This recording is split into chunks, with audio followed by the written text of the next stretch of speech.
J'espère que vous allez bien. Je vous retrouve dans une nouvelle vidéo pour vous parler de mon 3e mois de grossesse qui vient de se terminer, ainsi que la fin du premier trimestre. Donc c'était simplement pour vous donner des nouvelles.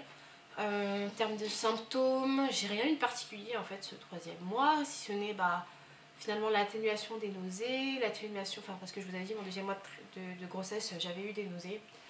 Et des moments où surtout c'était les fortes odeurs que je ne pouvais pas supporter.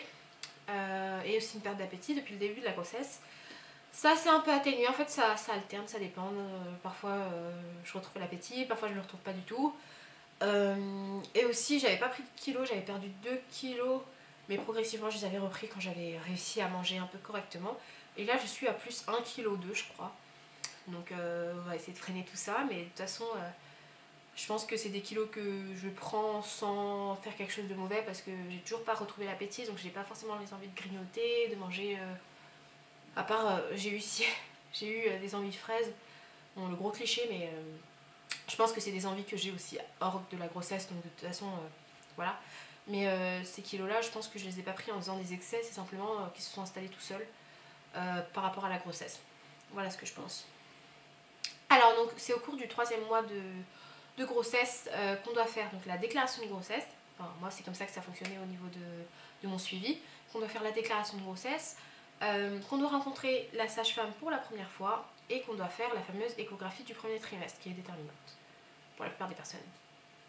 Alors, donc moi ce que j'ai fait ce mois-là, c'est que j'ai attendu impatiemment ma première rencontre avec ma sage-femme. Et donc c'est la rencontre prénatale, je crois, l'entretien prénatal, c'est ça, de projet prénatal. Et cet entretien avait lieu juste une semaine pile poil avant l'échographie du premier trimestre. Donc j'ai rencontré ma sage-femme qui devait être la même qui allait me suivre tout au long de la grossesse, mais visiblement, en fait, elle ne pourra pas être là pour m'accoucher, mais elle sera là pour le suivi médical que j'aurai directement à l'hôpital, puisque j'ai décidé de prendre une sage-femme de l'hôpital, et pour m'accompagner tout au long de la grossesse, mais pas le jour de l'accouchement. Donc j'ai rencontré cette sage-femme qui nous a posé pas mal de questions sur notre projet de vie, sur notre situation par exemple. Est-ce qu'on a des difficultés financières particulières, est-ce qu'on a besoin de déménager, est-ce que voilà la grossesse était désirée, enfin voilà, des questions un peu pour cerner notre profil, un peu notre psychologie et savoir si on était d'attaque pour cette aventure. Donc pas de soucis, je lui ai expliqué le parcours, que c'était normalement on devait aller en physique-psy, etc. et que finalement ça a fonctionné. Donc c'est une très bonne chose, mais on a quand même beaucoup d'appréhension parce qu'on avait un cariotype qui devait arriver. D'ailleurs, il est arrivé, mais il est arrivé chez le biologiste. Donc sans prendre rendez-vous avec ce fameux biologiste, on ne peut même pas savoir si on a un problème chromosomique, enfin l'un comme l'autre, qui pourrait éventuellement se passer à nos enfants. Bon. Elle a fait une échographie de contrôle simplement pour voir si le bébé allait bien, voilà, s'il y avait tout ce qu'il fallait, le liquide amniotique, etc. Et tout était ok. Mais elle a vraiment regardé comme ça, puis elle a mis un Doppler pour qu'on puisse entendre le cœur. Donc voilà, c'était, on va dire que c'était assez rassurant. Et elle m'a prescrit donc des examens à faire, c'est tests d'urine et aussi tout ce qui est glycémie à jeun, etc. Enfin, et toxoplasmose aussi, et rubéole, enfin voilà, bref. Donc ça apparemment c'est à faire chaque mois, à renouveler pour voir soit si on n'a pas eu de diabète gesta, si on n'a pas des problèmes de protéines dans les urines, enfin blablabla. Et aussi la toxoplasmose, pour vérifier qu'il n'y a pas d'anomalie ou de choses préoccupantes. Donc la semaine qui suit, on est parti à l'échographie du premier trimestre. C'était un beau moment parce qu'en fait dans cette échographie là, enfin moi personnellement à l'hôpital où j'étais, on a un assez grand écran, une type télé on va dire, et on peut bien voir notre bébé, on le voit dans tous les angles, donc elle nous montre bien le nez, les mains, etc., les pieds, enfin il n'y avait pas d'anomalie, rien de particulier. Moi je voulais pas, j'étais contre pour faire le dépistage de la trisomie 21 parce que, qu'il y ait une trisomie 21 ou pas, on était d'accord sur le fait qu'on allait le garder de toute façon notre enfant. Donc moi je trouvais que c'était pas déterminant, mais en fait mon chéri s'est quand même laissé convaincre parce qu'il s'est dit que même si on garderait quand même l'enfant, il faudrait mieux que ce soit dans un choix libre et éclairé plutôt que de le découvrir à la naissance. Enfin voilà. Donc au moins d'en avoir conscience dès le début.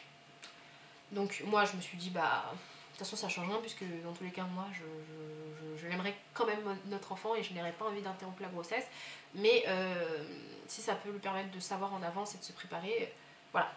Donc on a fait les tests juste après l'échographie et finalement le taux était le plus bas possible, donc il n'y avait pas de risque a priori de trisomie 21. Et d'autres, parce que ça dépiste pas seulement ça, c'est la plus connue, mais je crois qu'il y a d'autres types de trisomie qui sont détectés aussi dans cet examen-là. Et en fait, elles étaient toutes écartées. Donc, les mensurations étaient bonnes, je voyais juste que mon placenta était bas, mais elle m'a dit que c'était normal à ce stade de la grossesse. Par contre, qu'il était antérieur, donc c'était normal que finalement je pouvais sentir déjà le bébé alors que c'était assez tôt. C'était à 12 SA et je sentais quelques légers mouvements, mais je vous dis pas que c'est genre des coups que je chantais, hein, mais c'est difficile à décrire en fait. C'est comme des petites vagues dans ton ventre et seulement quand j'appuyais ma main sur mon ventre.